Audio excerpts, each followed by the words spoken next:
Congress party ఎన్నికలకు ముందు ఇచ్చినటువంటి అభయహస్తంలో 6 గ్యారంటీలను అమలు చేస్తూ ఎన్నికలకు ముందు ప్రజలకు హామీ ఇచ్చింది. దానిలో భాగంగా ప్రభుత్వం ఏర్పాటు చేసిన తర్వాత ప్రజల ముందుకు వెళ్తుంది. హామీలను ఒక్కొక్కటిగా అమలు చేస్తామని చెప్పేసి స్పష్టం చేస్తుంది. దానిలో భాగంగా ప్రస్తుతం మనం చూస్తున్నాం కరీంనగర్లోని వివిధ ప్రాంతాల్లో వినియోగదారుల దగ్గరికి వెళ్తున్నారు.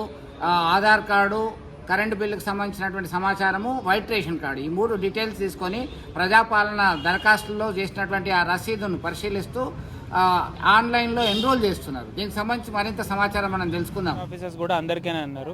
మేము అన్ని డీటెయిల్స్ తీసుకుంటున్నాం, అందరివి తీసుకుంటాం. ఇప్పటికే ఎంతమంది ఆన్లైన్లో అప్లోడ్ చేశారు ఈ ఏరియాలో? అది ఈ ఏరియా అంటే మేము ఎంత కౌంట్ అయితే చేయలేదు.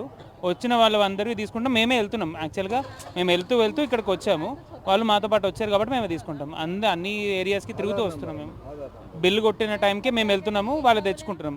ఈ ఏరియాకి ఇప్పుడు బిల్ కొట్టారు కాబట్టి ఇక్కడికి వచ్చాము. పెద్ద ప్లేస్ ఉన్నదని ఇక్కడికి వచ్చి ఉన్నారు. బిల్ నెంబరు, వాళ్ళ ఆధార్ నెంబరు, వాళ్ళ ఫుడ్ సెక్యూరిటీ కార్డ్ నెంబరు, దాని తర్వాత ప్రజాపాలన నెంబరు, ఈ 4 డీటెయిల్స్ మేము తీసుకుంటున్నాం. దానికి ఆ నెంబర్ అప్పుడు లేదు అన్నట్టుగా తీసుకుంటాం, అంతే. No problem.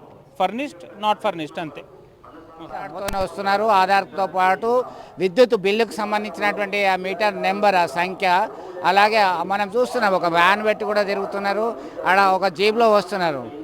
దానిలో ప్రత్యేకంగా వాళ్ళు పబ్లిసిటీ చేస్తున్నారు. ప్రకారం అయితే వైట్ రేషన్ కార్డు, పల్లెపట్నం అనే తేడా లేదు, అయితే ఇంటి ఓనరా కిరాయిదారా అనేటువంటి తేడా లేదు. విద్యుత్ శాఖ సిబ్బంది ప్రత్యేక శ్రద్ధ చూపెడుతున్నది. ఒక వెహికల్ కూడా మొబైల్ వెహికల్ ద్వారా అనౌన్స్ చేస్తూ వెళ్తున్నటువంటి పరిస్థితి. విద్యుత్ సిబ్బంది సైతం అందరి దగ్గర నుంచి సరి అయినటువంటి డాక్యుమెంట్స్ చూస్తున్నారు, మొబైల్కి అటాచ్ చేస్తున్నారు. దీనికి సంబంధించి ప్రస్తుతం ఇది తెలంగాణ రాష్ట్ర సర్కార్ ఇచ్చినటువంటి హామీ మేరకి ఉచిత విద్యుత్ ఇవ్వడానికి సిద్ధంగా ఉంది. ఇప్పటికే మేము ఆర్టీసీలో మహిళలకు ఉచిత ప్రయాణం అందజేస్తున్నామని చెప్తున్నారు.